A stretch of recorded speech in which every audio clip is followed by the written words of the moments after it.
Tvanno Samarasam Sadgurum Tam Namami Sadashivasamarambham Shankaracharya Madhyamam Asmadacharya Paryamtam Vande Paramparam Vyakhya Prakadita Parabrahma Tattvam Yamanam Varishishthante Vasatashigani Ravritam Brahmanishthaihi Acharyendram Karakalita Chinmudramanandamurtim Swatma Ramam Muditapadanam Dakshinamurtimide Vedantartha Vibhasakajiyatage Shantayasine Nanavadi Nagendra Sankhapavage Yogindra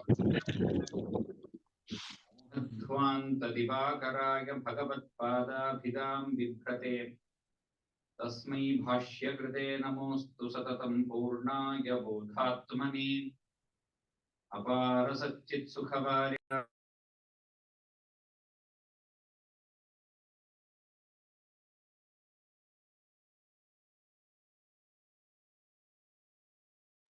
Raka Chandra Samana Kanti Padananakadhirajastuta Mukanamapi Kurvati Suratuni Nikasha Bhakti Bhavam Shri Kanchi Nagari Viharasika Shokapahantri Satam Eka Punya Parampara Pashupate Rakarini Rajate Yontah Pravishya Mama Vachamimam Prasuttam Sanjeevayatyakhila Shakti Dharaswadhamna Anyamscha Hastacharana Shravanatvagadin Pranam Namo Bhagavate Purushaya Tukyam Mukam Karoti Vachalam Pangum Lankhayate Girim Yatkripa Tamaham Vande Paramanandamadhavam Yatkripa Tamaham Vande Sadgurum Chandrasekharam Matamaho Matarancha Pitarancha Pitamaho Matulancha Gurun Sarvan Vandeham Jnana Siddhaye.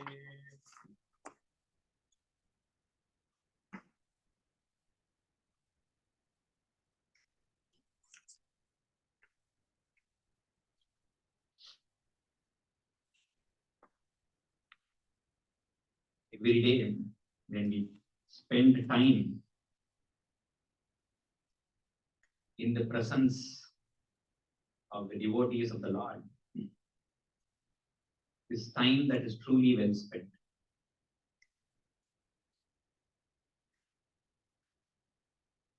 And that is what we call as satsanga.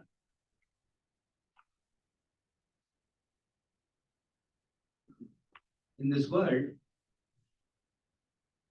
all of us desire to be happy. That is a basic desire of any living creature, not only of human beings, but of anything that is born. The desire is to be happy. Sukhaya karmani karoti lokaha. Any action that we perform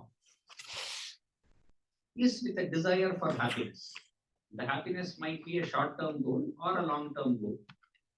We say, I will bear this out for some time so that at the end the result is happiness.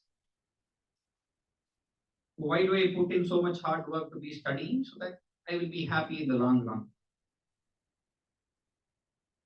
I put in hard work in earning so that I have enough wealth I can enjoy other stuff. So every action that we perform is towards this happiness. And we want that happiness to be consistent and always be with us, permanent. But that somehow does not materialize. It always leads to something that is unsatisfactory. There is not a complete satisfaction within, does not arise. Whatever be the case, wherever, whatever we do, and hence Bhartrihari in his Niti Shatakam he says, Bhoge Roga Bhayam. If you have some enjoyment, then you are always scared of some disease coming and attacking you. Kule Chuti Bhayam Rupe Charaya Bhayam. If you are from a great lineage, then you have the fear that you might spoil the name of the lineage somehow. If you are very beautiful or handsome, then you are always scared of old age. And hence we take so much care. The whole of cosmetic industry depends upon them. We want to keep ourselves young. So there is this constant fear of growing old. Mane Dainya Bhayam. We have some kind of self-respect. And we are scared that we might lose that respect in society. Will I become poor? Both. It might be wealth-wise or societal class-wise. Gune Khalabhayam. If I have some qualities, will somebody else find some problems with these qualities? Will they spread rumors about me? Will they find some doshas in this? Vitte Nrupaladbhayam. And if we earn enough wealth, we always have the fear of taxation. Nrupalad means the king. Will he come and take it away? That's what Bhartrihari said in those days. Today it is various other ways. Will this wealth go off in some way or other without me knowing? Shastre Vadibhayam. I am well learned. Oh, I have knowledge that cannot be paralleled. Then you have the fear that somebody more knowledgeable than you would come and defeat you, and then you would feel small. Shastre Vadibhayam. Somebody who is more intellectual, who has better debating capabilities, he might defeat you. So like this, there is bhaya everywhere. There is fear all across in everything. There is fear. Whatever we do, there is fear of somebody being surpassing us in that. What is it that gives fearlessness? Sarvam vastu bhayanvitam kuvipranam vairagyameva bhayam. There is something called vairagya. Vairagya simply means detachment. This detachment is what gives us the greatest of fearlessness. And once somebody is fearless, then there is no bounds on his joy. The joy is limited because there is fear, because there is fear of something limiting that joy. Whether we eat or drink or watch or something, it is always limited by some kind of fear. You can eat only so much and your joy is only till then. You can watch a movie for only so long and your joy is only till then. You can listen to something good only for so long. Then the joy is limited. So how do we get this unlimited joy? Where do we get it from? And this is the eternal question that Sanatana Dharma as a whole tries to answer. The end goal of every human life, whether we are religious or skeptic or whether you believe or you don't believe, this is an innate desire that is present. It is not a desire that is taught by someone. The desire to be free, to have permanent happiness is an innate, automatic desire. And this is the question for which we are searching for solutions. And the Sanatana Dharma grants multiple ways to do this. Each person is not same as the other person. So you cannot draw the same route for every person. You cannot give a general opinion saying this is what everybody should do. Each one is born in a different situation in the world. They have their own mental capabilities. They have their own emotions, feelings, social situations, and so on. And hence the path towards this for each one should be materially different. We will look at two important paths today, beginning from a different angle. Adi Shankara, who was one of the apostles of Sanatana Dharma, without whom we would not have Hinduism in its present form today. He has written a commentary upon the Bhagavad Gita, an explanation for the Bhagavad Gita. And in his introduction, he begins saying the Vedas which are the foundations of Sanatana Dharma, they talk about two paths, Pravritti Dharma and Nivritti Dharma. Pravritti in English would probably mean the path of action. And Nivritti would be the path of renunciation. So these are the two broad categories into which all other paths fit in. So there is Pravritti Dharma and then there is Nivritti Dharma. The Pravritti Dharma is what is generally a general instruction for everybody. Because all of us are on the path of action. We have various responsibilities in the world and we want to attain something in this world, name, fame, possession. So all of these things we want to attain in this world, and all these are on the path of Pravritti. And Nivritti is giving up all these things. I do not want anything. What I want is only that eternal knowledge, that eternal joy, eternal bliss, and I will do anything to attain that. I do not want any. I do not want to do any of these things, the other things that come across. And both of these, they need a pathway, and that pathway is called as dharma. So there is pravritti, which is action, and nivritti, which is renunciation. And both of them, when they are given a certain track to go upon, they are called as pravritti dharma and nivritti dharma. So on this path of pravritti dharma, we are all present. We need to tackle daily responsibilities, daily tasks and actions. But at the same time, we also have this innate desire to attain that eternal bliss. And that is why even on a weekday, we are present in the temple in the evening, wanting to get that knowledge somehow. Because that world which we are working in doesn't give us that satisfaction. We have seen that for many times. We have gone there, we have felt it, we have experienced it, and it is not enough. There is something that is missing there. And we are looking for this eternal truth. And that is why we are all here. The path for Nivritti Dharma is what we call as Jnana Yoga. And the path for Pravritti Dharma, we have Karma Yoga and Bhakti Yoga. So these are broadly the main three yogas that are instructed upon. Karma, Jnana and Bhakti. The path of action, the path of devotion, and the path of renunciation, or the path of knowledge. So these three being the main paths. We will focus today upon the path of Bhakti and the path of Jnana. How Bhakti can be cultivated.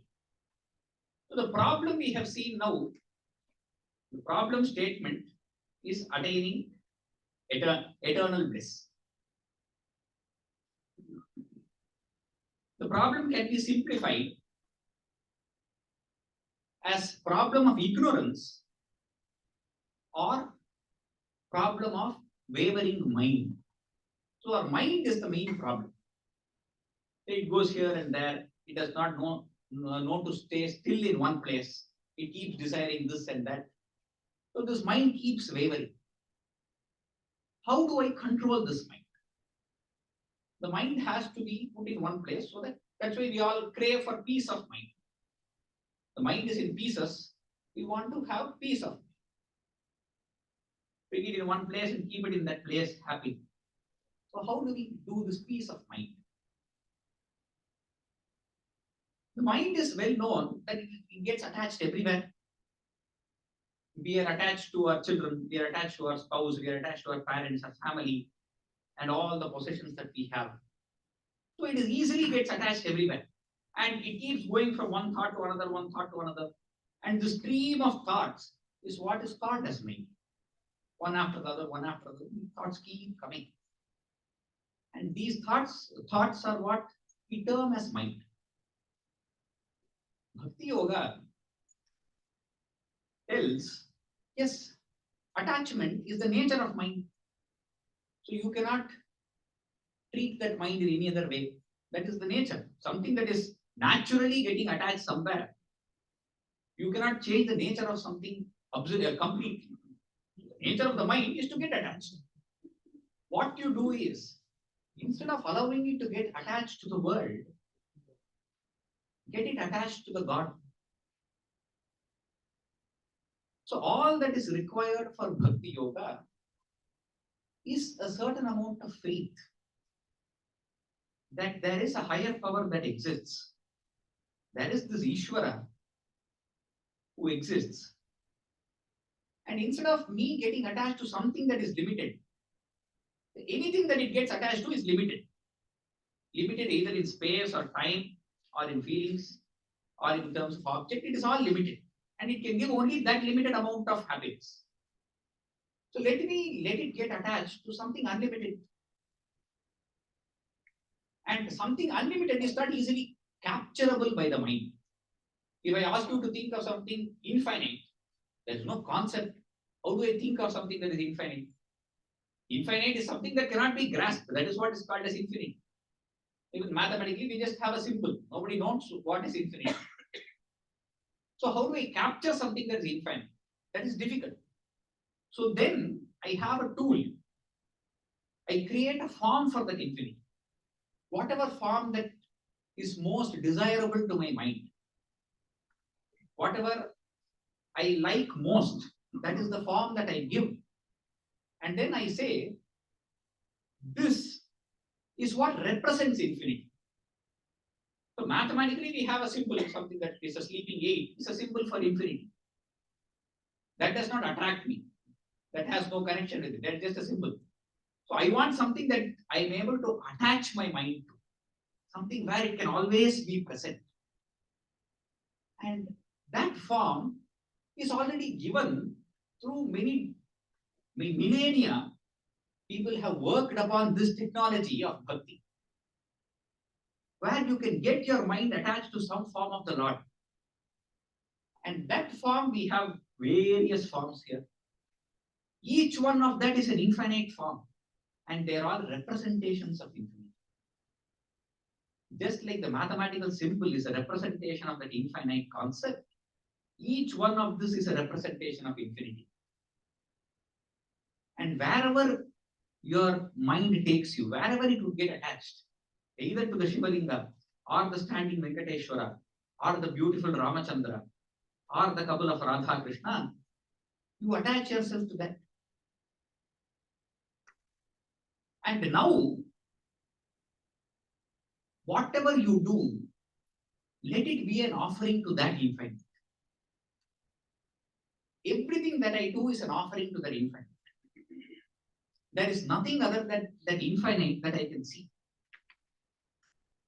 Every action that I do, every thought that I think, every word that I speak is an offering unto that infinite. If I love Sri Ramachandra, then my children are all Sri Ramachandra. My parents are Sri Ramachandra. My car is Sri Ramachandra. The vessel in which I cook is Sri Ramachandra. What I eat is Ramachandra. This body of mine is Sri Ramachandra. Water is Ramachandra. Fire is Ramachandra. The air I breathe is Rama. The videos that I see, the people that I see is Rama. My subordinate in the office is Rama. My manager is Rama. My patient is Rama. If I am a rogi, if I am a patient, I am also Sri Rama. So now start seeing everything as Sri Rama. And now you start worshipping Sri Rama everywhere. Wherever you have attachment, everywhere you don't see that attachment as limited. If you see a movie, that movie is Sri Rama. If you listen to a song, that song is Sri Rama. If you eat something that you like, that is Sri Rama. Then you start seeing things where you don't like that also. The person I don't like is also Sri Rama. The person that I hate, that is also Sri Rama. The food that I don't like, that is also Sri Rama. The song that I don't like, that is also Sri Rama. The fragrance that I don't like, that is also Sri Rama. So it is not just a ritualistic worship where we offer flowers and our stotras to Sri Rama. From the time we get up, where we wake up, and in the bedroom, you just open your eyes, and all you look around is all Sri Rama. To the time you close your eyes at night, where the whole world is Sri Rama. And to get this stationed in our mind, we have to do some practice. And hence the rituals for at least some time a day, 15 minutes, half an hour, whenever you can spend. You sit in front of that form of the Lord that you like. It might be a picture, it might just be a stone, or it might be a form within your heart itself. But it is difficult to just picture it in your heart. And hence you start with something outside. You start with a physical form that is outside. It could be a picture or a vigraha itself. And you say, this is where all my bhavana is. And there you start beginning. You say, I worship you. What do we do in a puja, in a ritualistic worship?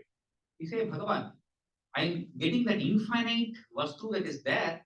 I'm asking him to come and be here. We can't call it him or her. It's just it. But since we have to use language, we refer to it with some pronouns. That infinite thing that is there, we ask it to come and take the seat.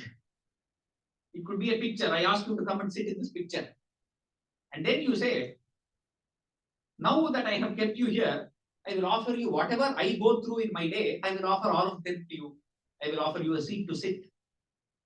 I will offer you water. I'll ask you to wash your hands and legs. And then I'll give you some food to eat. Then for you to be happy, I will give you flowers and scents and whatnot. So everything, whatever you require, I will give it to you. And now you develop a connection towards that. When you are able to develop a connection towards that form of the Lord, the same connection can be replicated elsewhere. And that is the importance of this puja. The importance of puja is not restricted to just those 15 or 20 minutes or half an hour that we spend. It is about continuing the same puja all throughout the day in every action that we do. If I am sitting in front of my computer, typing in something, thinking of something, I'm in a meeting with someone, that is an act of puja to that infinite. And this is where bhakti should lead us to. Every action of bhakti should be towards this goal of leading us towards seeing everything as Bhagavan and nothing other than Bhagavan. And that is the very definition of Bhakti Yoga.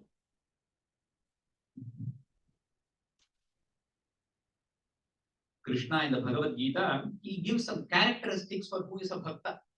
And I think one of those shlokas is written on the walls here.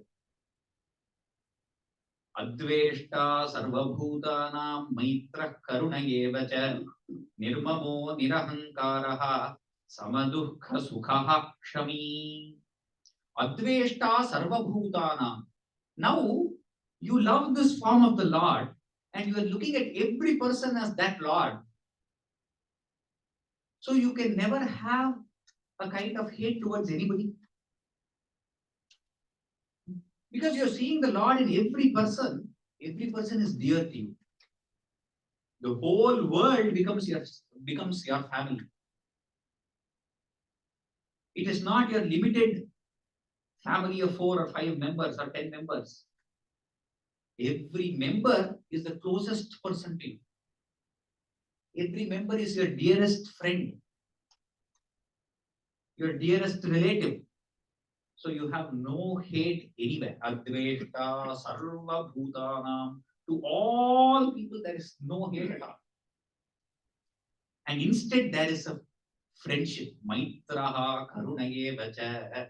And compassion. Everywhere there is compassion. Nirmamaha. Nirmamaha means there is no mind. The possessiveness comes in limited quantities. If I say mine, only this object is mine, that object is yours. There is a differentiation. When you say Bhagavan is everywhere, there is no limit to that. Everything is Bhagavan's, everything is Lord Rama's. So I have no possessiveness over this. My grandparents, they don't possess a mobile phone. And they are principally, they don't want to have a mobile phone. So for them, they personally have no my mobile phone. Wherever they go, they will ask a person, please give your mobile phone, I want to call. And everybody will give them. So everybody's mobile phone is their mobile phone. There is no my possession at all. It is the same thing for a person who has given up his, who has renounced. For a person who has renounced his home and relatives, he has not really renounced them. The whole world has become his relation. That is the ideal of sannyasa. Where a person gives up something, then he can go and stay anywhere. Everybody will ask him to come home. All of us call sannyasi's home. You please come and stay at my place. So every house is his home. The whole world has become his house. He gave up limitedness. He gave up that these four walls are my possession. And now it has become unlimited. So by giving up limited thinking, we become unlimited. Nirmamaha, nirahankaraha. When that I and mine goes out, then it all becomes unlimited. And hence there is sama dukkha sukha kshami. There is equanimity in both pleasure and pain. Only when you have an attachment saying this is mine. If this breaks, if somebody breaks it into two, oh, my specs is broken. I bought it with some hard-earned money, my specs is broken. If the same thing happened to somebody else's specs, you wouldn't be least bothered about it. Because here this is mine, that is somebody else's. Now when everything is somebody else's, when everything is Bhagavan's, there is neither sukha nor dukkha. There is no pleasure or pain. Everywhere there is an equanimity. Every day we read so many things in the newspaper. If you open a newspaper, it is all negative news. 99% is negative. You hardly get any positive news. The headlines would be some big accident happened, somebody died, the whole world is going bad. These are the kinds of news. Let's say there's an unfortunate accident where some people have died. You would read that and you would have no emotions at all. Some accident happened, some car crash happened, somebody died. Now later somebody calls you and says, that was your relative. Now how does the emotion change? When that connection to me comes, the connection to this limited I comes, then the whole dynamic changes. It's my relative passed away. Till then it was just a news article. Even if it was 200 people or 500 people who have had some disaster, there would hardly be any problem. It would just be a number on the paper. But out of those 500, if there was a single person who is related to you, then you would go there and then where is this person? Where is this person? That limitedness of I. For a jnani, for a person where everything is Bhagavan, for a bhakta, this also will not affect. It would be like the news article. At the same time, if his own close relative was topping something, was the greatest person, he got a very good promotion and he became the president of the United States, then he would have no issues at all. There also he wouldn't have any relationship. It wouldn't make him very happy, ecstatic, jumping with joy, no. That also would be a news article. We don't jump with joy if somebody is elected in some country. We have no relationship there. It hardly affects us. So when the thinking becomes unlimited, there is neither sukha not dukkha. Sama dukkha sukha. And he is able to bear everything with an equanimity. Kshami means being able to bear everything with an equanimous nature. And this is the quality of a bhakta where he sees Bhagavan everywhere. Because everything is Lord Rama, everything is being enacted by him. It is all a play on the grand stage. And how much ever we are attracted by a movie or a theatre drama, once we come out, we know it was all just a drama. When you're sitting there, you can go through all the mood fluctuations, a tragedy, a comedy, whatever it is. But you, through and through all that you know, it is all just an act. Similarly, in this world, that bhakta, he sees everything is the play of God. Whatever it is a comedy or a tragedy. And he is able to enjoy both. See, why do we go watch horror movies or tragedy movies? Because that also gives some kind of enjoyment.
I feel that I am this body. And you are all a different person. That is my perception. Now, from this waking state, I lie down and I try to sleep and I go into the dream state. I start dreaming about various things. Now, in this dream state, in my personal subjective experience, none of you are present. Nobody else is present. But now I create a whole world for myself. There is a huge creation that happens in my dream state. And there also, I experience I am there. You are all sitting. And various interactions happen. But this body is not there. We do not have experience of this physical body. This physical body is lying there. We do not have first-hand experience of this body. We have a different body that we have created within our own dream. And with that body, there are various other experiences. You see, in that dream, Who exists? Only I exist. But still, I am able to touch, I am able to feel, I am able to see, I am able to hear. Is there any other person other than myself in that dream? Can you wake up and go to the other person and say, I saw you in the dream yesterday, let's continue the conversation? Why did you scold me in the dream yesterday? And you can't go and scold him again after you wake up. You can't go and beat up that fellow. And in this dream, you are the only person who is present. But even there, you are able to differentiate that I and the other person. Now let dream also vanish. And you go into deep sleep. Who is present in deep sleep? Are you present? The question you have to ask yourself. Are you present? How many of you say, yes, I am present? No, I am not present. How many of you say? So is it yes or no? No, actually I must. Am I present? Physically only? Physically, you are in your experience. I can see you are sleeping. You don't know you are sleeping when you are sleeping. So are you present or not? Yes. Both answers are there. Why do you say yes? Because you have the continuity. After when you wake up, as soon as you wake up, you still know that you are the same you. Correct. So when you wake up, you have this feeling that I am the person who slept. Sukhamaham aswapsam. And I slept soundly. So you have this kind of vague memory. Though there was no space or time then, none of us know how long we slept. Once you have gone to sleep, when you get up, you have to see this clock to see how long you slept. Otherwise, you have no sense of time. And if you have slept in a new place, you get up and see you are completely disoriented. You have no sense of space also. But the sense of I was there. And it is not the I that was there in the waking state. It is not that I am this body, not that. There was no body there, there was no body perception. There was no perception of anything else. And still that I was always there. And hence you are able to get up and say, I slept soundly. There was a certain sense of happiness during that sleep. Now some of you might say, no, there was no happiness, it was just a blank. I cannot agree that there was happiness in sleep. You should do an experiment, and all of us have already done this experiment multiple times. Let's say you set your alarm for 5 a.m. in the morning or 6 a.m. And then by mistake, you wake up at 3 a.m. You wake up and you look at the clock, and then it says 3 a.m. So what do you feel? Wow, I have another 2 hours to sleep. Nobody feels, why are there another 2 hours to sleep? Even the greatest person who has a nishtha that I will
if I start having laddus every day because I like laddus, then after a point you get bored of laddus.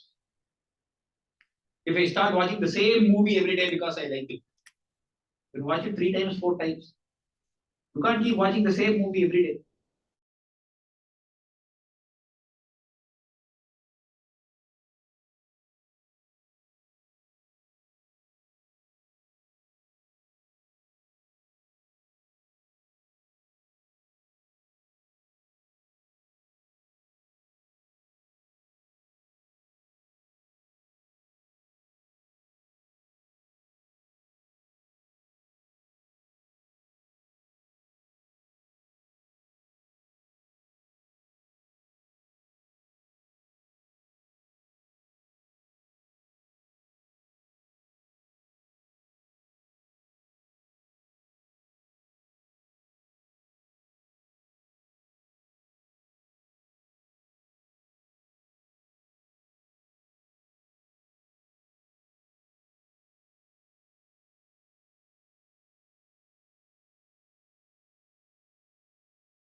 That this whole thing is an appearance in itself. Shankaracharya in his grantha called, in his book called Viveka Chudamani, He defines bhakti as swaswarupānusandhānam bhaktiritya vidhīyate. What is bhakti? Realizing the self, always staying with that self, is called as bhakti. Swarupa means nature. Staying with one's own nature is called as bhakti. And if you are able to see that nature as that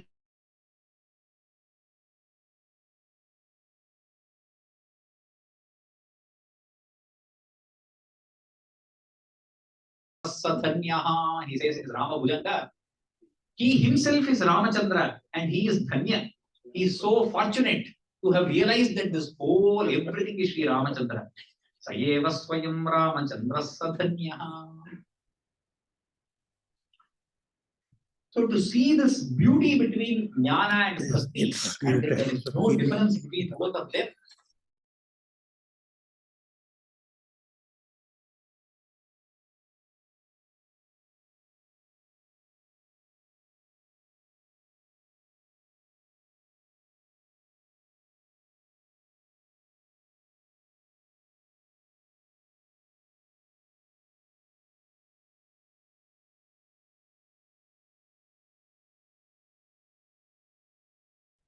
Where because of various influence and all the Western influence and the intellectual class of that time, they had their own revolutions that were coming up, the Brahmo Samaj, the Arya Samaj.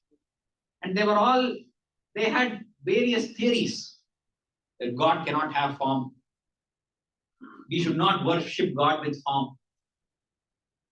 And these, the Keshav Chandra Sen, Dayananda Saraswati, Raja Ram Mohan Roy, and the whole of the intellectual class in Bengal has these kind of thoughts, and that is what is spreading across the whole of Bengal. And in a small hamlet, the son of a poor Brahmin is born this Gadadhar. And then by Devi's grace, he comes to Calcutta.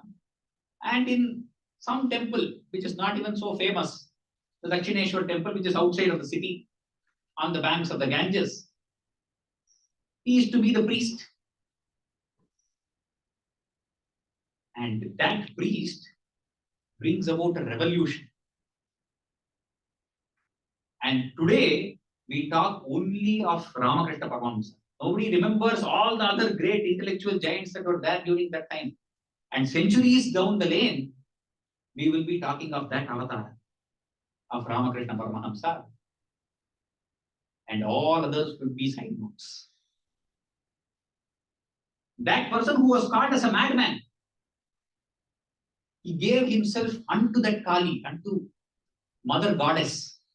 He could see nothing other than Mother Goddess. But everyone else is talking theoretically of various intellectual things. And that's how Vivekananda also comes into contact with him.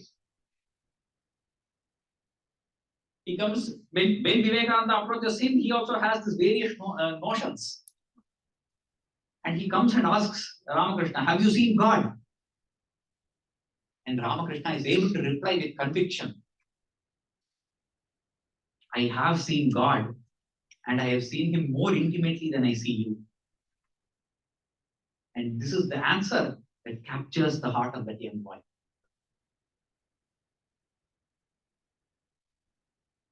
And he does, till the end of his life, Ramakrishna never knew how to read.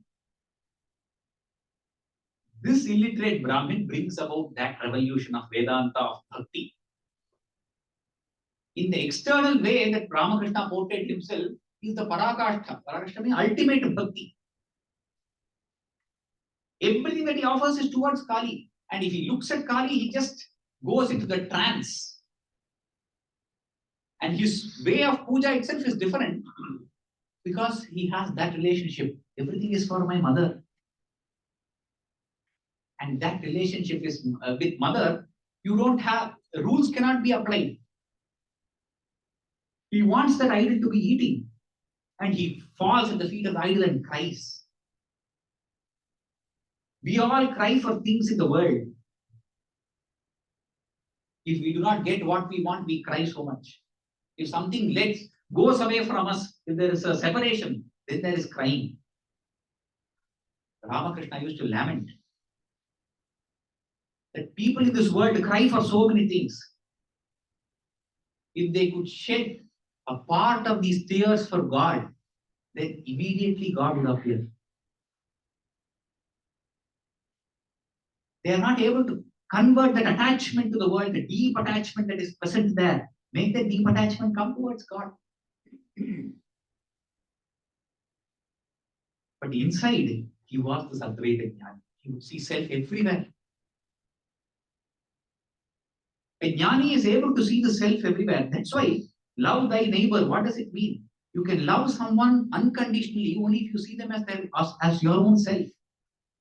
Or else you will not be able to love them unconditionally. Love is always conditioned with whatever is related to me. We all love our children, and a mother's love for its child is probably the highest we can see in this world. And we get it very close to unconditional love. But that also has a condition that it has to be my child. You wouldn't love your neighbor's child the same way.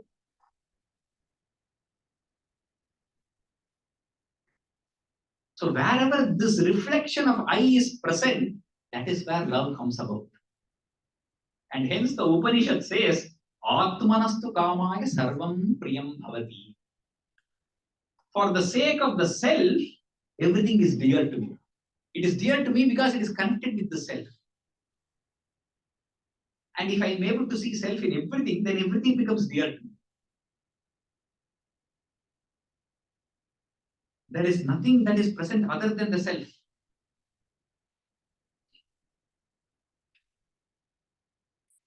So this bhava that comes from inside, bhava means the kind of feeling and emotion that we have. That is what is most important. You might be doing puja the whole day. But if you're doing puja for the sake of money, and you're thinking, if I do puja, this person will give me money, and with that money I can repair my house, I can buy a car, then you're not doing puja. What you're doing is materialism. Instead, if you're able to change that, and you're actually doing you're working somewhere in a corporate world, and if you're able to say, this is the puja to Bhagavan, then the dynamic changes, the bhava changes. And that bhava is what is important.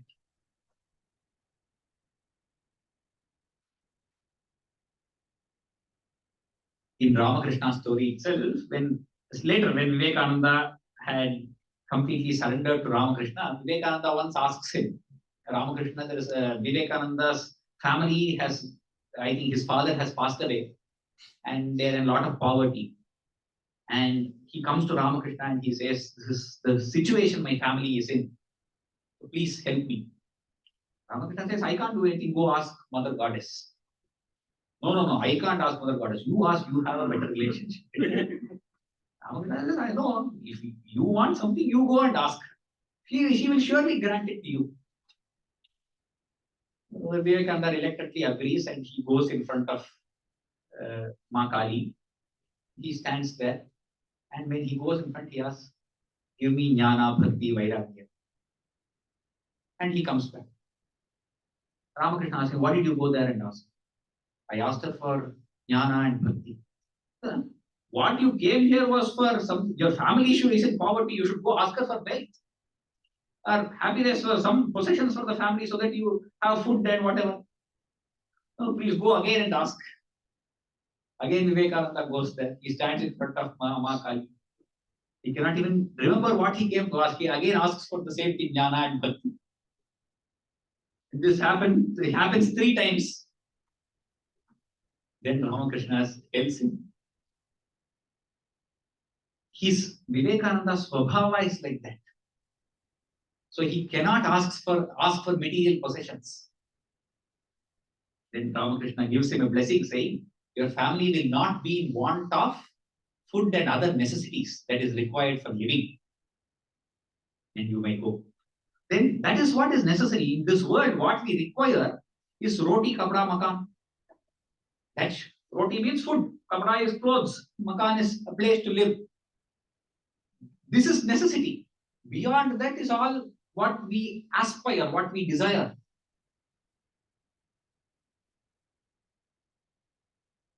So when Bhagavan says Yoga Kshemam Vahamyaham in Gita, and that shloka is also there on the other side, Ananyas Chintayanto Mam. He means you will not be in want of whatever wants you have if you have completely surrendered to me.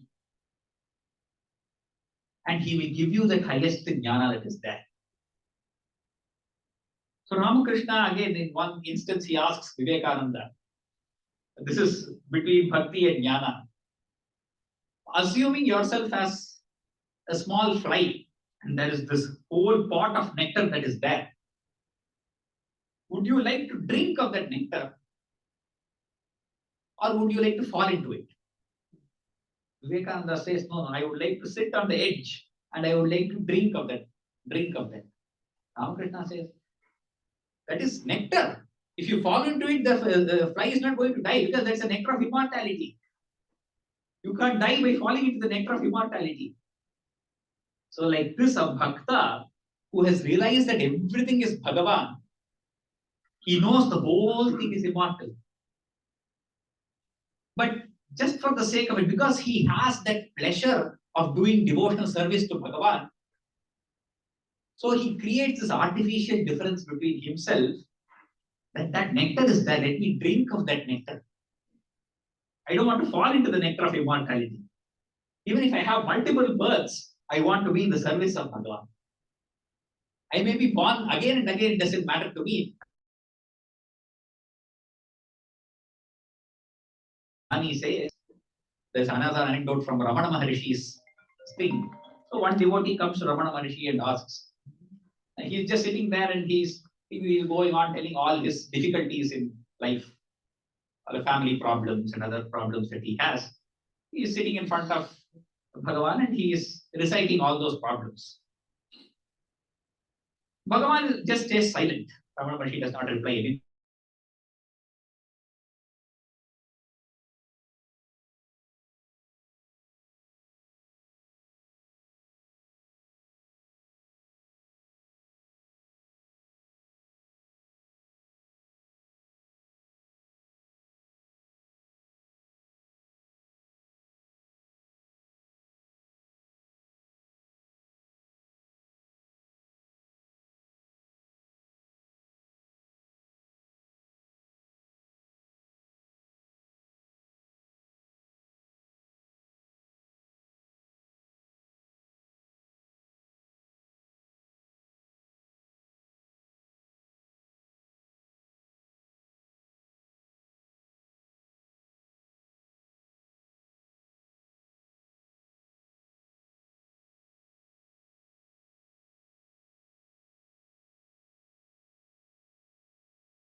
All this limitation is what you have imposed upon the self. It is an assumption upon the self. Pain and pleasure, both are assumptions. One is a golden chain, the other is an iron chain. You have to throw away both chains. And freedom is infinite. You have to realize that you are Ganga.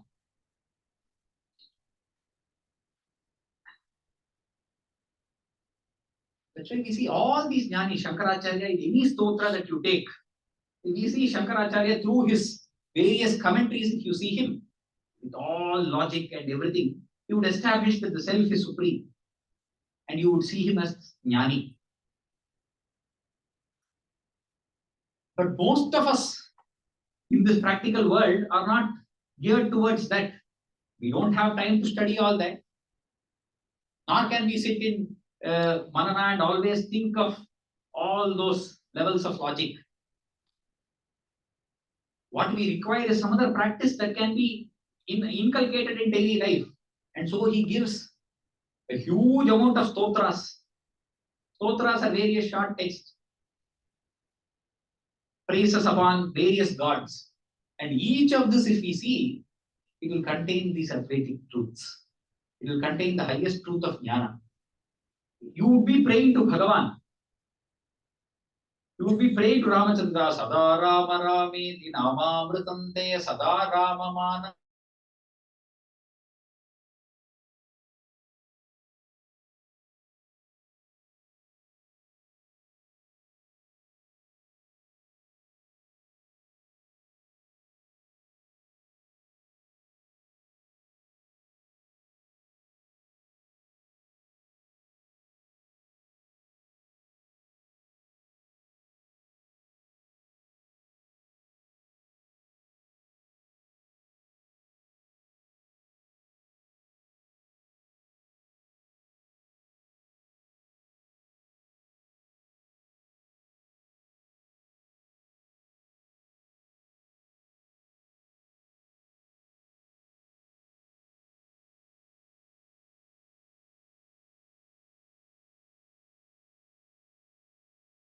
In valor.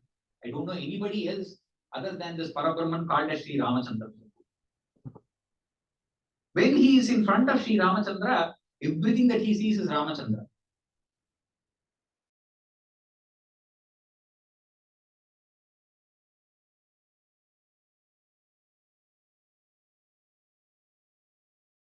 मुखे मे पवित्रं सदा तच्चरित्रं करे तस्य कृत्यं वपुस्तस्य भृत्यं गुहे सन्तु लीला ममाशेष भावाः. I am standing in front of Subramanya. I can see only Lord Subramanya, nobody else. And whatever I listen to, I always listen to his glories. And whatever I speak of are all his about him, various acts of his. And my hands are always devoted to him. Any action that I do is in his devotional service. And any action that I do are all surrendered to him. And I know nobody other than Lord Subramanya. And if you see Shiva, you say Agauragatram Adalata Netram Ashanta Vesham Abhujanga Bhusham Abodhamudram Anavasta Nidram Apurna Kamair Amarair Alamnaha. I don't know anybody else other than this Dakshinamurti who is sitting with Chinmudra, who has three vibhuti on his forehead, who has all snakes across his body, and all the Shishyas sitting around him. I don't know anybody other than this Swarupa of Shiva. So everywhere, whichever form he sees, he is able to see that infinite form, and that comes because of the realization of itself.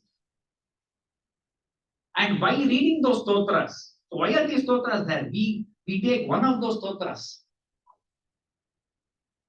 He starts very simple stotras he has. Achyutam Keshavam Ramanarayanam Krishnada Modaram Vasudevam Harim Sridharam Madhavam Gopika Vallabham Janaki Nayakam Ramachandram Bhaje. As simple as Namavali, just the names of the Lord. Just by reciting those names of the Lord, that is going to take you to the highest.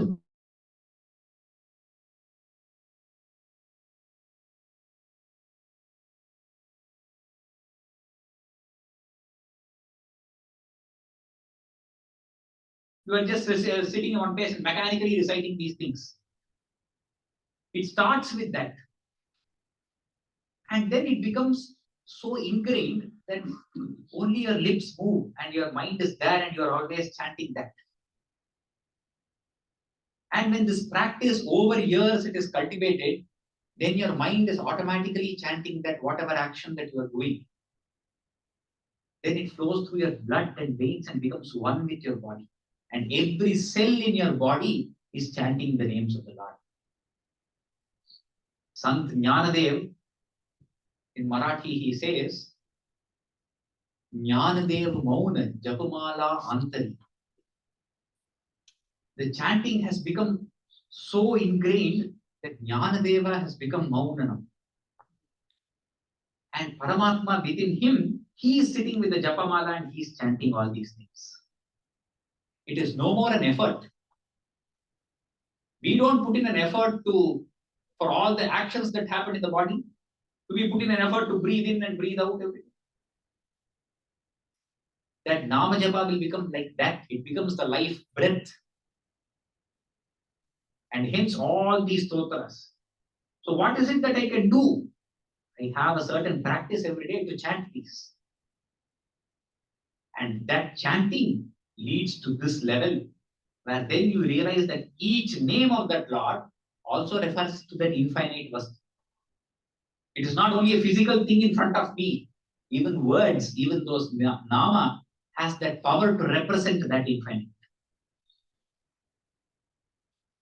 And it gives you that infinite completely. So that realization of the self is same as infinite love. Narada defines bhakti as infinite love. Sa bhakti ya parama prema rupa, he says in his yoga Bhakti Sutra. That which is infinite love is called as bhakti, which is what the Gopikas had towards Krishna. No condition can stop. Nothing in the world can stop that love.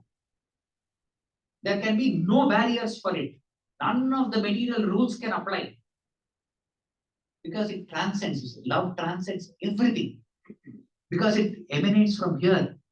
They tell Krishna, Krishna, if you were outside, then it would have become easy to sacrifice you. But you are our own Atma. You are our self. And that is why we have left everybody else. We have just thrown away. Patisutan vaya bhratrubandhavan adivilangyate antyachyuta gataha gatividastavo gita mohitaha kitavayoshita kastyaje nishi. Patisuta anvaya bhratrubandhavan. Letting go of our husbands and children and our in-laws and all the relatives. We have come to your feet. Enamored by your flute, we have come here and surrendered ourselves. And you have left us and you have vanished. Oh, fool of a fellow. You are a thief, you are a robber, I say. Who does this? At night, in the middle of the night, you leave us and go like this. So many women are standing at the banks of Yamuna. And that is the relationship they have. You can talk with Bhagavan like that. All your emotions, when they are directed towards Bhagavan, that is the highest parakashta of bhakti. Sa bhakti ya parama prema rupa. That is because Atmanastu kamaya sarvam priyam bhavati. And this Krishna, during that Rasa Leela, there are so many thousands of gopis and he is one Krishna in between every gopi. These gopis are like our thoughts. The mind has innumerable thoughts. Thousands of thoughts every day. One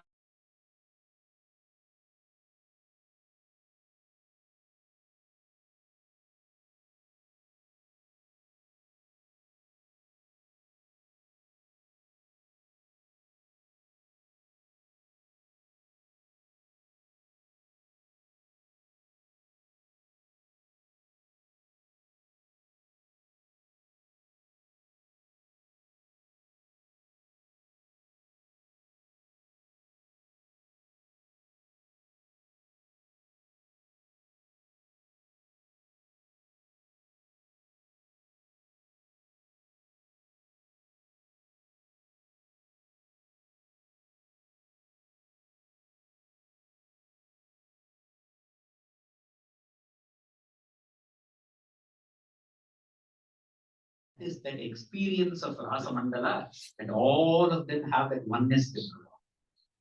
There is a union with Paramatma.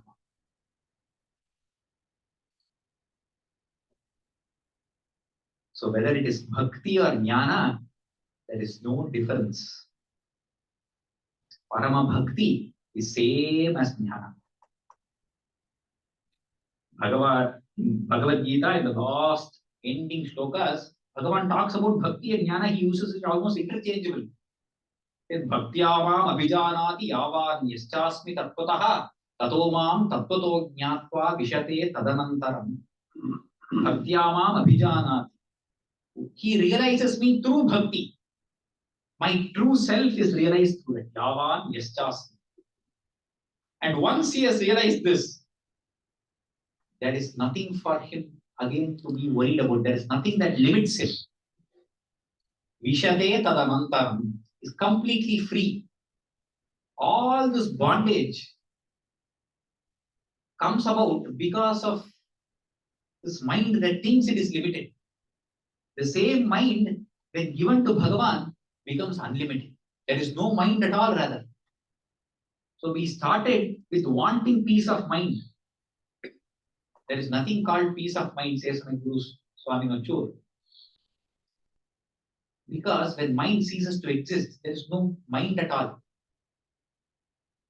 When thoughts cease to exist, all that is there is the self or Bhagavan. If there is mind, then there can be no peace. If you need peace, there should be no mind. Hence, there is no peace of mind. There is cessation of mind. Mind ceases to exist because it is completely given to Bhagavan. So this mind is like an instrument which you can use for both bondage and freedom.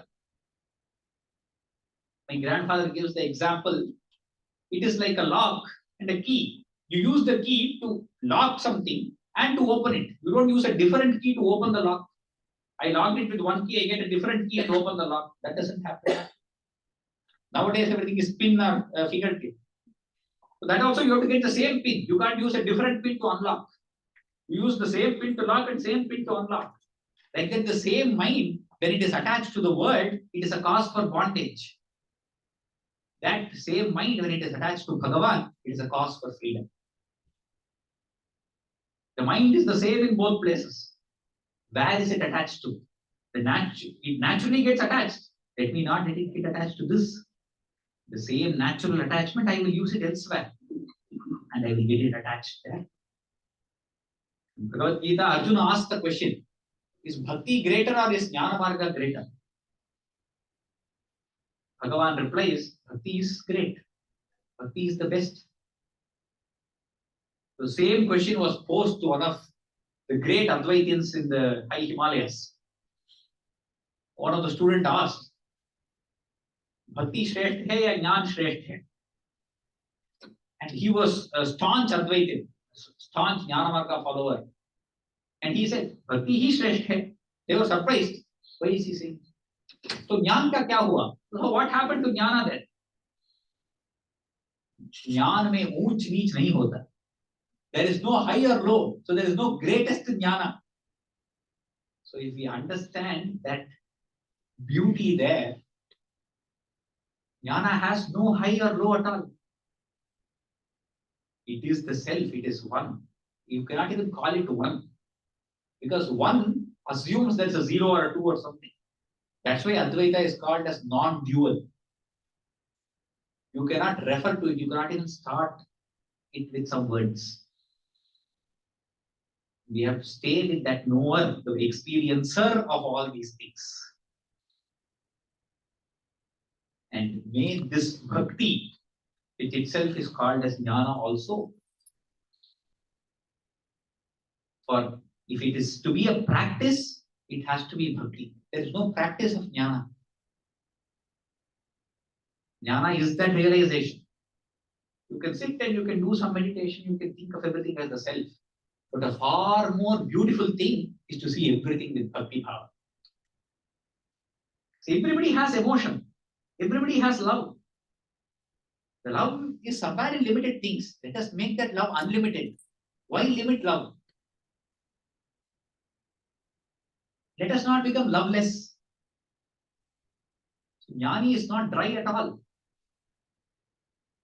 Ramana Maharshi, who is the highest Jnani, once he went to Arunachala, the first day as a 16-year-old boy, that is when he enters the Arunachala temple. And later, he comes to the Arunachala hill and for his lifetime he is there. He never even goes back to the temple. And once during one Utsava, when Arunachala is being brought around the hill, he comes close to where Maharshi is. And that Deeparadhana, the Arati is brought to him. And he says, I will tell it in Tamil and then translate. Appavukku pullai adimai.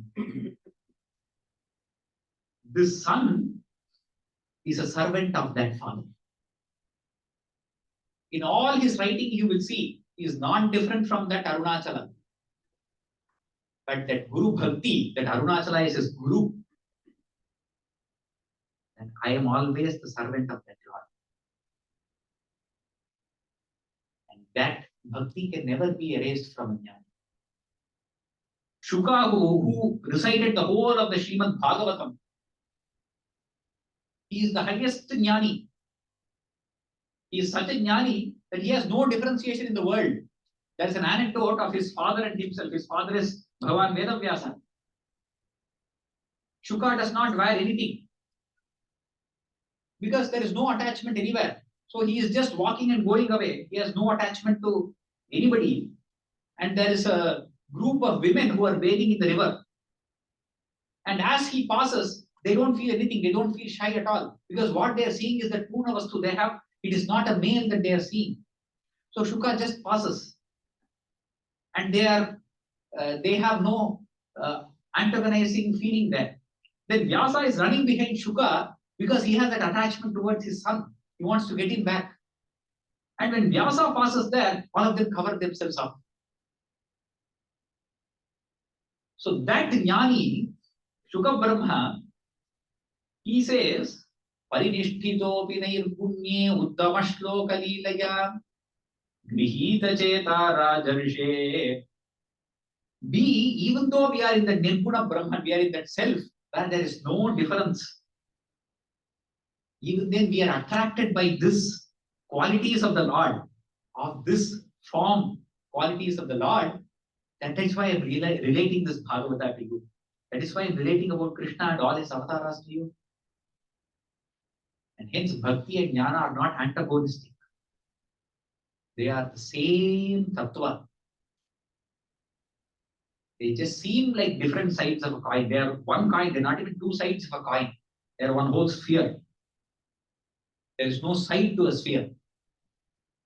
There is no starting point, there is no ending point. And may Bhagavan bless us with bhakti and filled with love throughout this life. And may he grant us that foundational jnana to always be stable and realized in the self. Govinda Nama Sankirtanam Govinda Govinda Janaki Kanta Smaranam Jaya Jaya Rama Rama Hara Namah Parvati Pataye Hara Hara Mahadeva.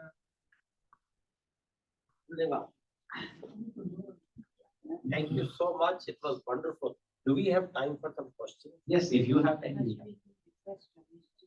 Yeah, I agree with you. Oh, okay. Unless you want to do that first, I think let's ask for let the audience ask first.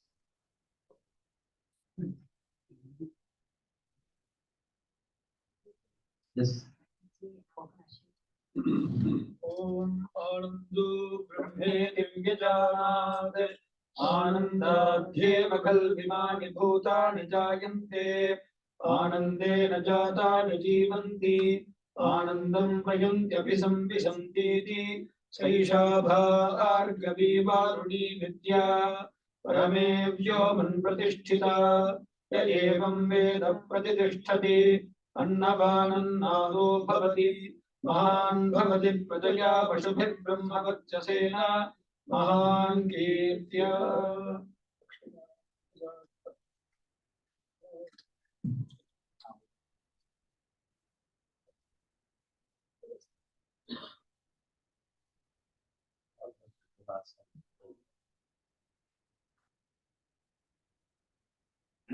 Okay. Questions? Okay. Yes. Wonderful talk. Thank you so much. In the beginning part, you had mentioned that faith is very essential for us. How does one cultivate faith? Because we live in a society, we live in conditions where everything is being questioned. So the question for you is, you want to go with the Bhakti Marga.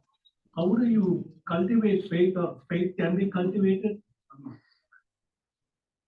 faith is already present in all people. Currently, we have faith in science as a philosophy. If we were to question the axioms of science, then there also you may go into not having faith over science. So that is one way of looking at it. It is just that science has given an explanation for many things that we have generally got an acceptance that everybody has faith there. So it is only the crowd, the majority have an acceptance in that kind of thinking that we have a certain particular kind of faith there. So for bhakti, yes, you require a different level of faith. And this faith we have in various other places. It might happen with your own family, it might happen in a teacher or something like this. For example, Adi Shankara says in one of his stotras that people go to the astrologer. They have sudden faith over there because of some problems in life. They go to the astrologer and ask what to do, and he says, do upavasa on this day, do this parihara, and all this they do very devotedly. Whereas Vedamata, the scriptures are saying that you are the self, you are the infinite, and they don't have faith in this statement of this. Start believing that you are the infinite. So that is one way of cultivating faith. But in this day and age, if you are questioning everything, then bhakti is not for you. At least at the beginning, bhakti is not for that person who questions everything. The Jnana Marga is absolutely can answer all the questions that are relevant there. Okay, that's Yes. what I was trying. Yes, yes. The Jnana Marga logically can answer all the answers. Keep faith the same. If you're asked saying, I won't believe in God, okay, you don't need God. Yes, okay, that was. Thank you. Yeah, Patrick, you have a question.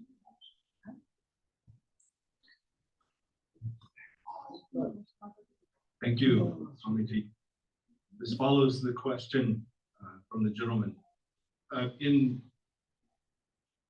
Advaita or non-dualism circles of Western teachers, name them, but from their point of view, they only speak about coming into connection with awareness, finding the gap between the thoughts. They only speak of jnana.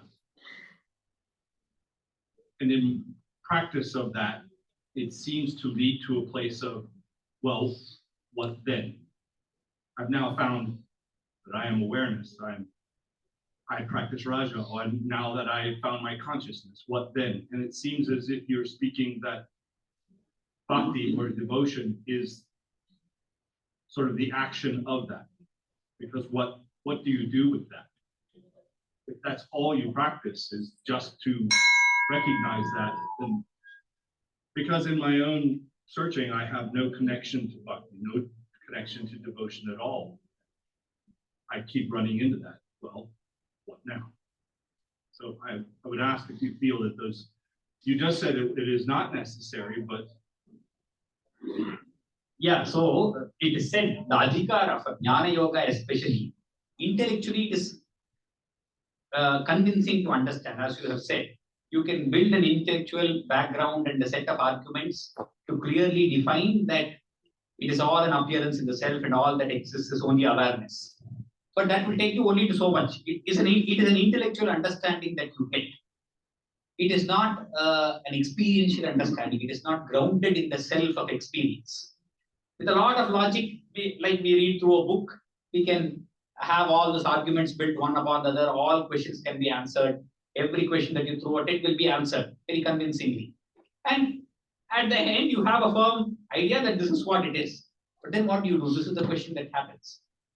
Until you realize that self, there's nothing that you can do, because Jnana Marga is nothing to do. The awareness, the definition of awareness itself is abhyavaharya. Vyavaharya means it is of no use, because it is not something that you can put in use. Experience is something that is. It has no action.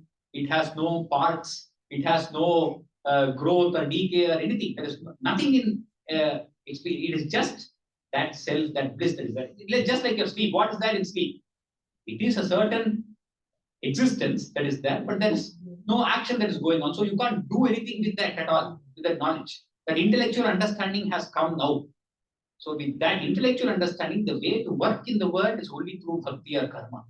You cannot work in the world with just an intellectual understanding of jnana will convince you for that.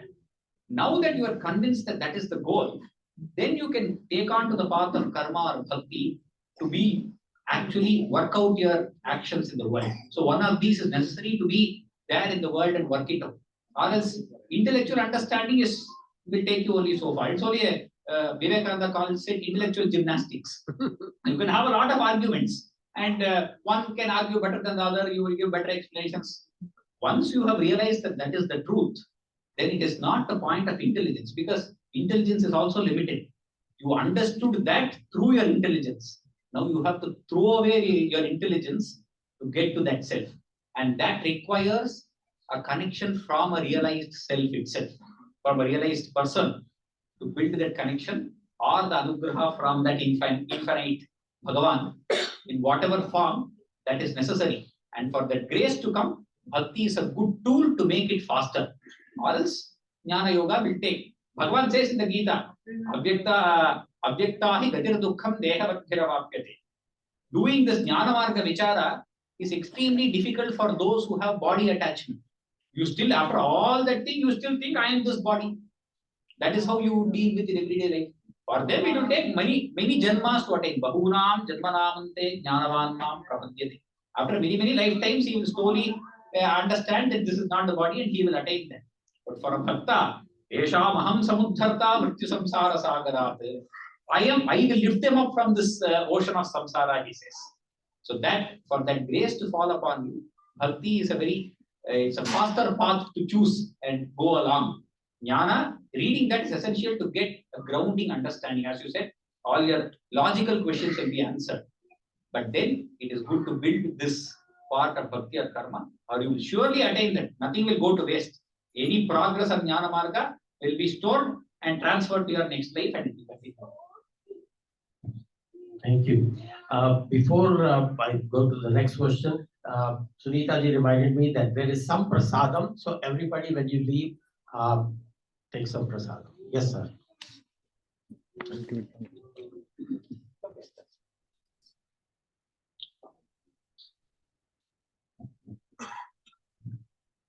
As much as I believe in total surrender through Bhakti Marga, in Bhagavad Gita, Lord Krishna, when Arjuna asks, there is Jnana Yoga, there is Bhakti Yoga, and there is Karma Yoga. So he asks, which is superior? And Lord Krishna says, Bhakti Yoga is superior to Jnana Yoga, and Karma Yoga is superior to Bhakti Yoga. So what is this Karma Yoga that Lord Krishna makes it as a supreme? He also says surrender to. So what is the definition of Karma Yoga? He says is superior to all three. And what is that Karma Yoga we all can lead that Lord Krishna is defining, that he says is superior? That's my. These compartmentalizations of karma, bhakti, and jnana is actually later. If you see the Bhagavad Gita itself as a whole text, Bhagavan never compartmentalizes everything separately. But when Arjuna pointedly asks such questions, in the Bhakti Yoga, he says Bhakti is the greatest. And then elsewhere, he asks whether sannyasa is greater or karma is greater. He asks between jnana yoga and karma yoga. There he says karma is the best. And there he especially replies, karma yoga vishishyate. Vishishyate means is especially good. Karma yoga is better. Among these two, karma yoga is better. Karma yoga basically means that when you do karma, you give up all the phala to Bhagavan. So first, at the beginning, so we can think of it like steps like this. Karma yoga is step 1, bhakti yoga is step 2, jnana yoga is step 3. You can assume it like that. But, so in karma yoga, you still do not have, you are not able to see Bhagavan through and through in everything. So what you do is, at the end of a karma, you say, so I have done the work that I had to do. Whatever result you give, oh Bhagavan, it's all yours. Whatever result comes, I will just try to accept it as equally as possible.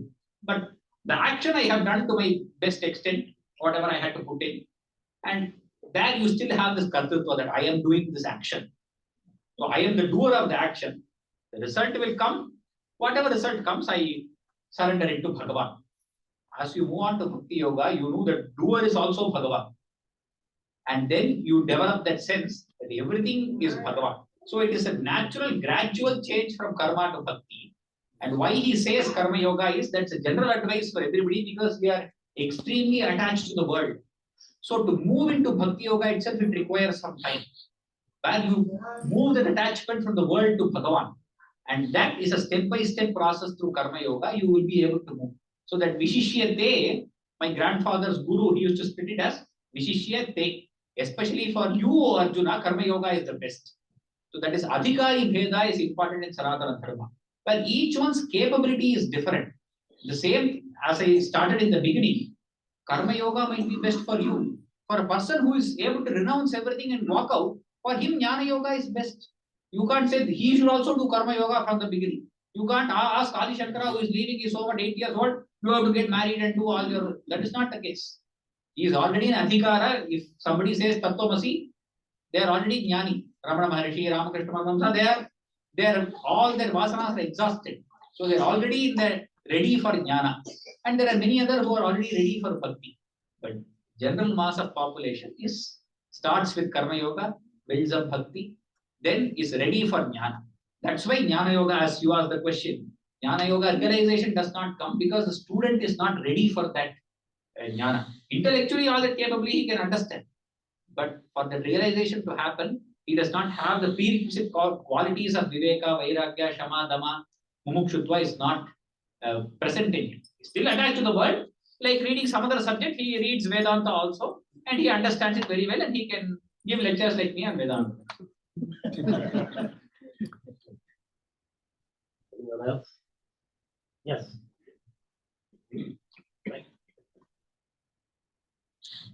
Namaste, Guruji. I don't know, like, whether do I need to ask this question or not.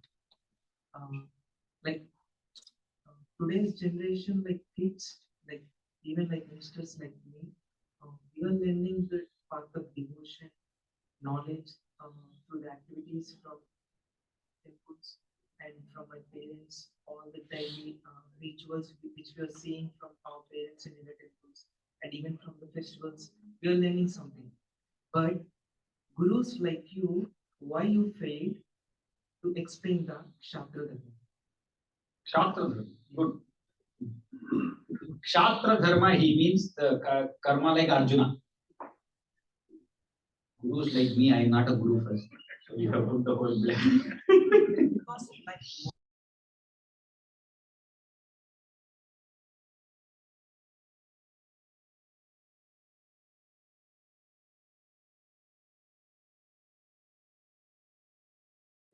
Modern generation, Yes. where we need to face everything with knowledge.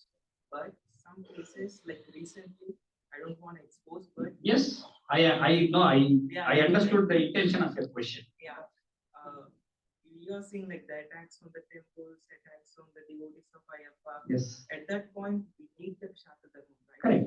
Bhagavad Gita is Shastra Dharma. Yeah.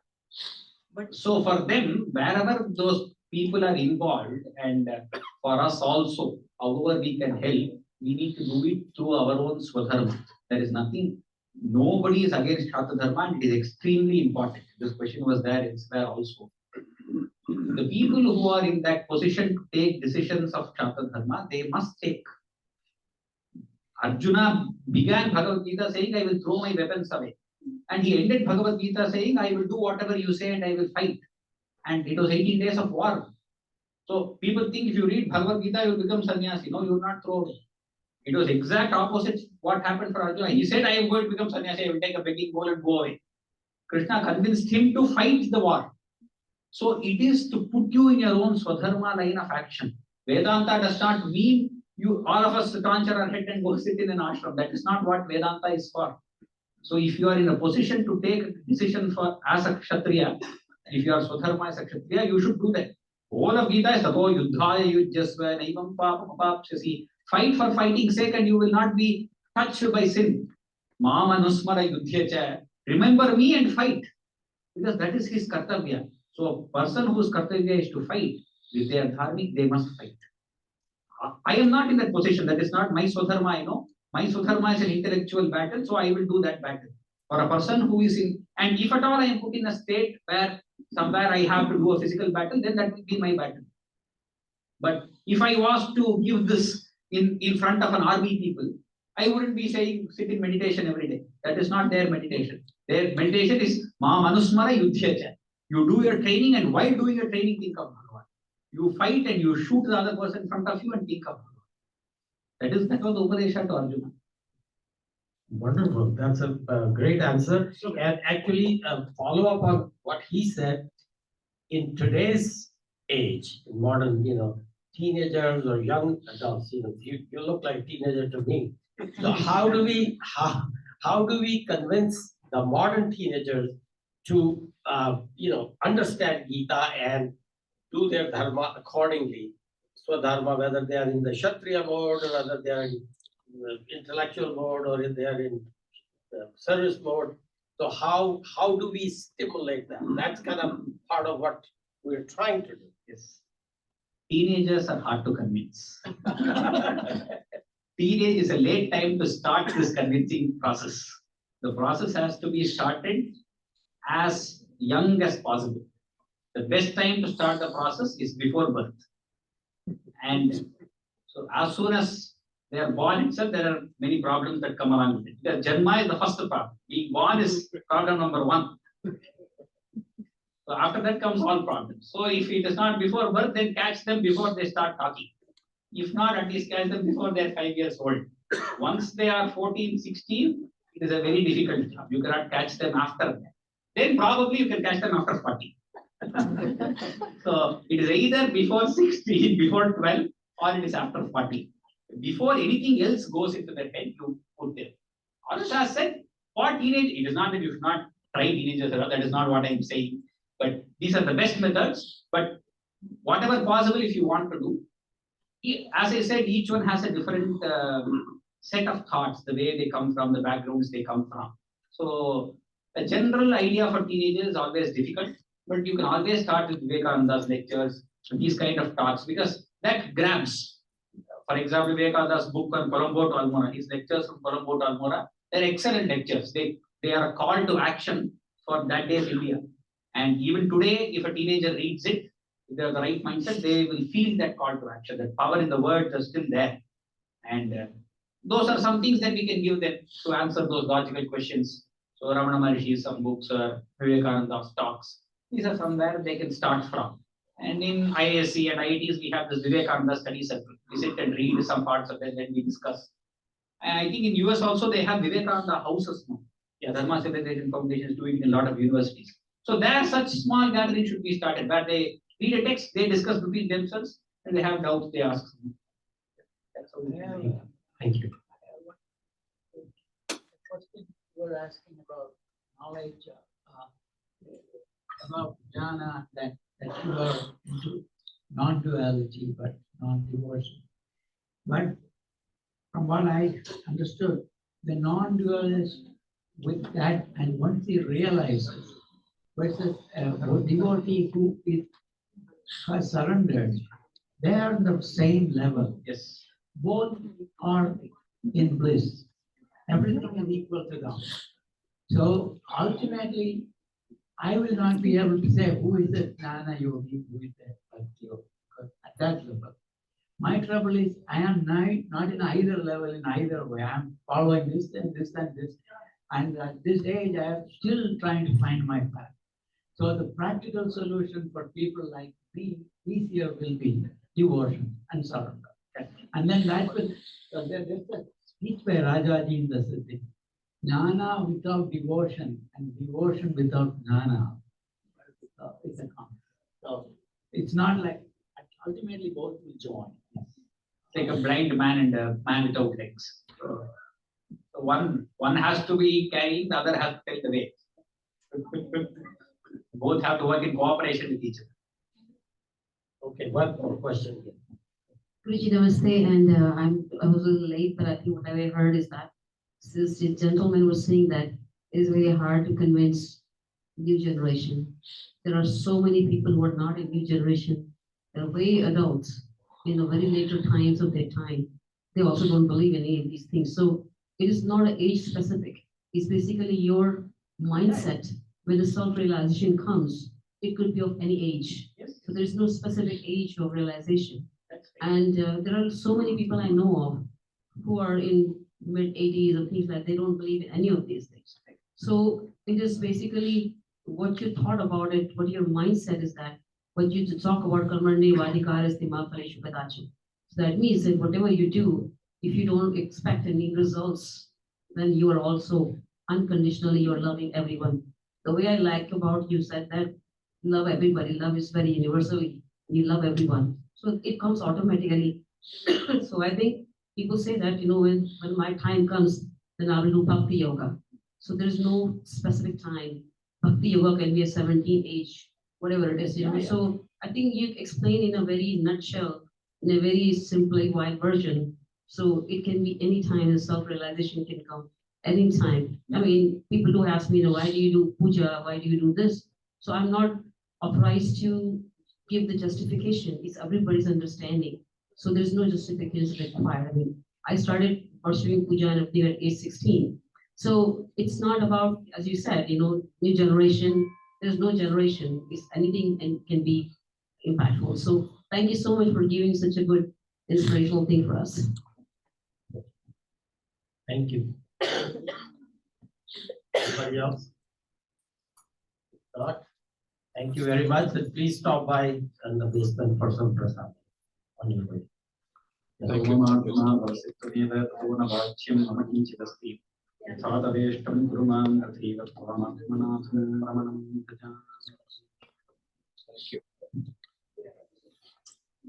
Close this. Please, please.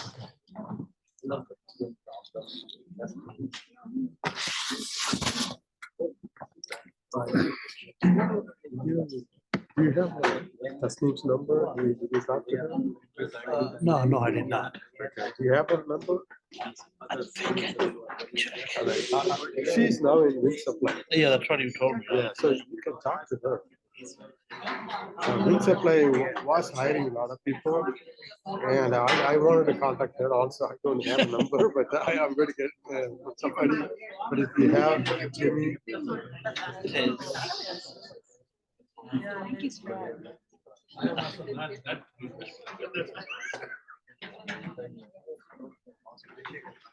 TEZ, right? What's the name? TAS. TAS? No, I don't have. Yeah. I'll find out and send you. Yeah, I have a contact detail in my old email that when I was with PMR.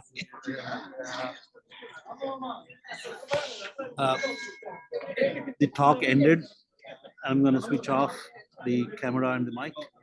Thank you.